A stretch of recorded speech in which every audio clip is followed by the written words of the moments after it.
آپ صلی اللہ علیہ وآلہ وسلم حضرت ابو بکر صدیق رضی اللہ تعالیٰ عنہ کے ساتھ مکہ سے نکلے، لیکن مدینہ کی طرف نہیں، الٹا غار سور کی طرف گئے تاکہ دشمن کو دھوکہ ہو۔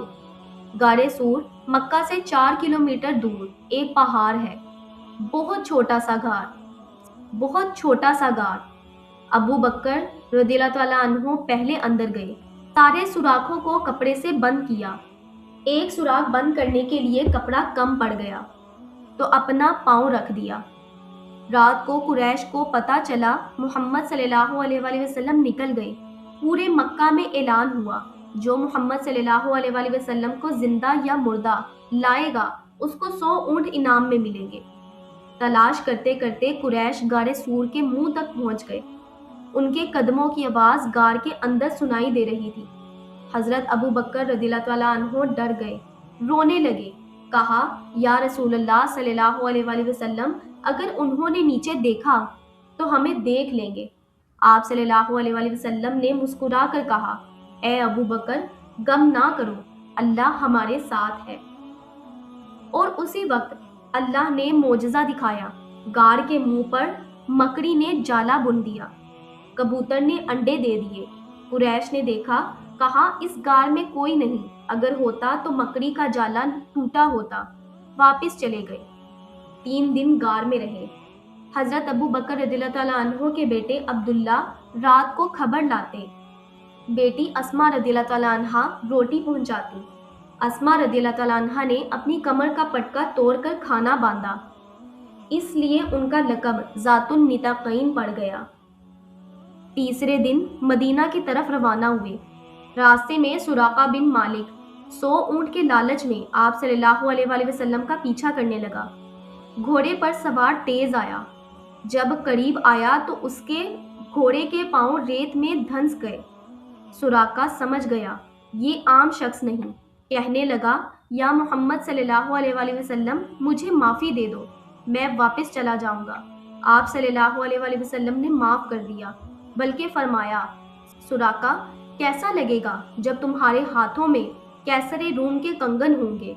سراقہ ہنس پڑا، میں اور کیسر کے کنگن؟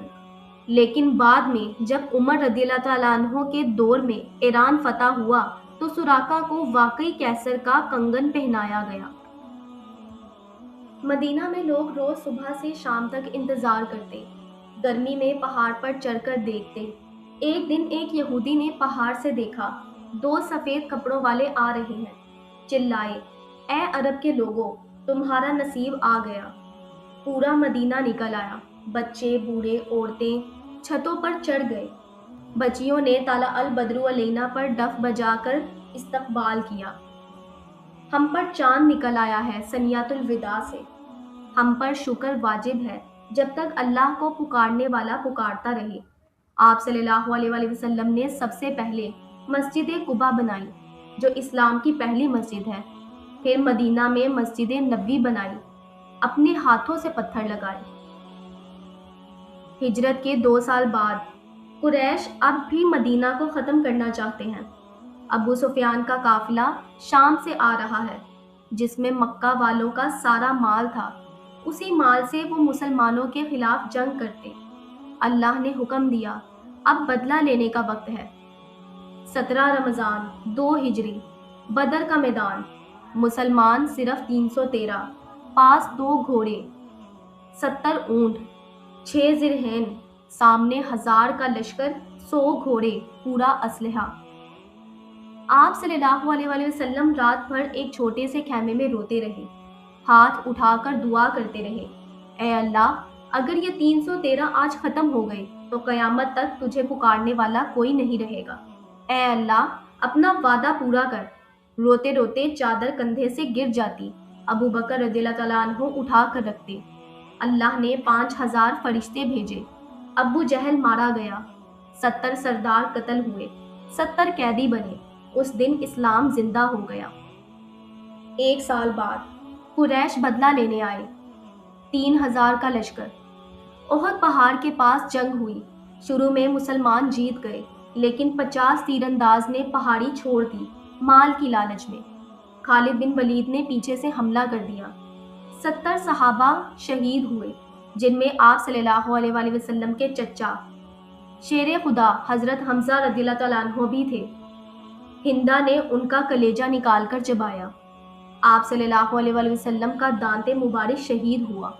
لوہے کی ٹوپی کے 2 کیل گال میں دھنس گئے، خون بہہ رہا ہے۔ صحابہ کہتے ہیں آپ صلی اللہ علیہ وآلہ وسلم خون صاف کر رہے تھے اور کہہ رہے تھے وہ قوم کیسے فلاح پائے گی جس نے اپنے نبی کو زخمی کیا۔ 5 ہجری 10,000 کا لشکر مدینہ پر حملہ کرنے آیا۔ سلمان فارسی رضی اللہ تعالیٰ عنہ نے مشورہ دیا خندق کھودو۔ مدینہ میں 5 کلومیٹر لمبی 10 فٹ گہری خندق کھودی گئی۔ سخت سردی، بھوک، صحابہ کے پیٹ پر پتھر بندھا ہے۔ آپ صلی اللہ علیہ وآلہ وسلم کے پیٹ پر 2 پتھر بندھے ہیں۔ آپ صلی اللہ علیہ وآلہ وسلم خود کھدال چلا رہے ہیں۔ ایک پتھر آیا جو ٹوٹ نہیں رہا تھا۔ آپ صلی اللہ علیہ وآلہ وسلم نے مارا تو اس میں سے نور نکلا۔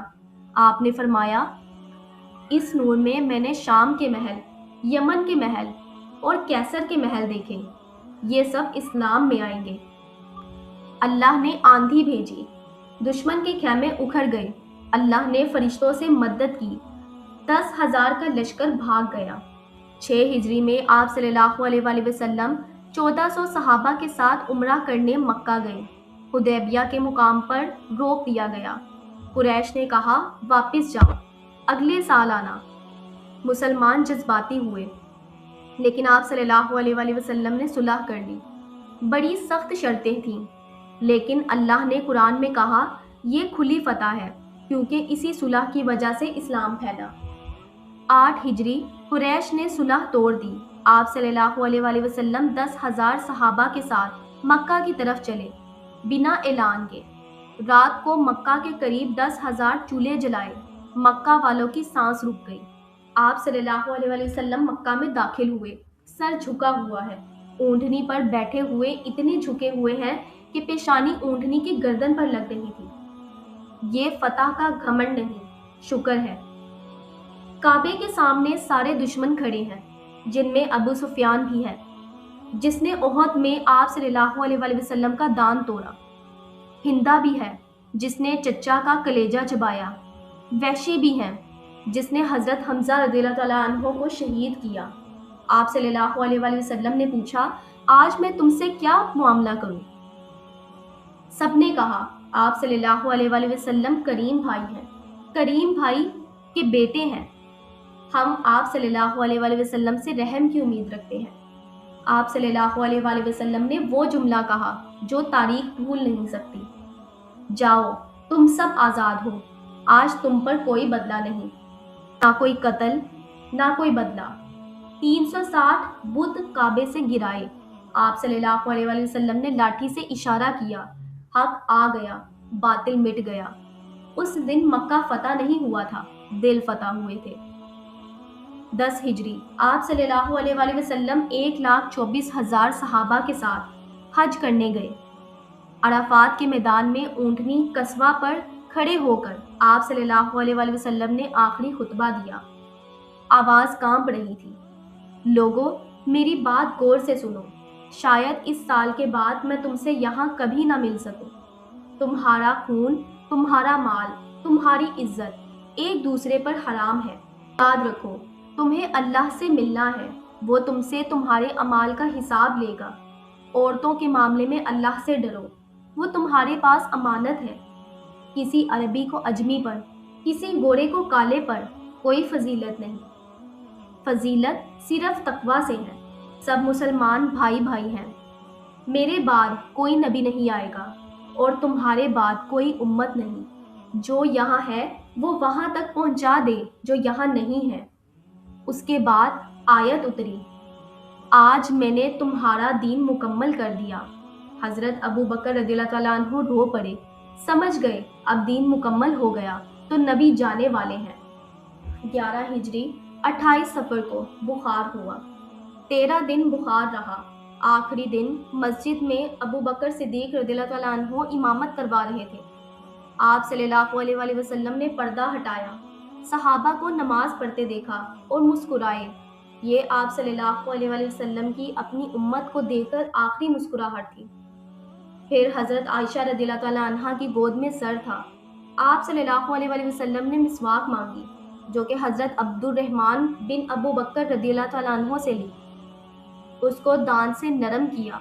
پھر آپ صلی اللہ علیہ وآلہ وسلم نے مسواک کی، آنکھیں چھت کی طرف اٹھیں، ہاتھ اوپر اٹھے، فرمایا اے اللہ، بلند رفیق کے پاس جانا چاہتا ہوں، اور ہاتھ نیچے گر گئے، روح پرواز کر گئی۔ حضرت عائشہ رضی اللہ تعالیٰ عنہا کہتی ہیں آپ صلی اللہ علیہ وآلہ وسلم کے ہونٹوں پر ٹھنڈک محسوس ہوئی۔ مدینہ میں کوہرام مچ گیا۔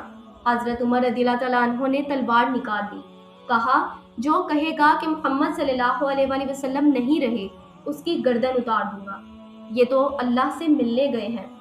حضرت ابو بکر صدیق رضی اللہ تعالیٰ عنہ آئے، دوڑتے ہوئے آپ صلی اللہ علیہ وآلہ وسلم کے چہرے سے کپڑا ہٹایا، ماتھے کو چوما اور کہا میرے ماں باپ آپ صلی اللہ علیہ وآلہ وسلم پر قربان، آپ صلی اللہ علیہ وآلہ وسلم زندگی میں بھی خوبصورت تھے اور موت کے بعد بھی خوبصورت ہیں۔ پھر مسجد میں کھڑے ہو کر کہا اے لوگو، جو محمد صلی اللہ علیہ وآلہ وسلم کی عبادت کرتا تھا وہ دیکھ لے کہ محمد صلی اللہ علیہ وآلہ وسلم وفات پا گئے ہیں، اور جو اللہ کی عبادت کرتا تھا تو اللہ ہمیشہ زندہ ہے، کبھی مرنے والا نہیں۔ یہ سن کر حضرت عمر رضی اللہ تعالیٰ عنہ کے ہاتھ سے تلوار گر گئی، وہ زمین پر گر کر بچوں کی طرح رونے لگے۔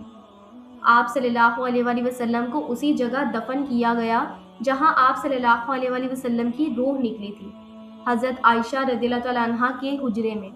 جب قبر کھودی گئی تو مدینہ کی مٹی خوشبو سے بھر گئی۔ جسم دفن ہوا ہے لیکن دین باقی ہے۔ آپ صلی اللہ علیہ وآلہ وسلم چلے گئے لیکن آپ کا اخلاق، آپ کی سنت، آپ کا قرآن قیامت تک باقی ہے۔ یہ تھی کہانی اس رحمت للعالمین کی جس نے دنیا کو جہالت کے اندھیرے سے نکال کر دین کی روشنی سے منور کیا اور ہم سب کا سہارا بنے۔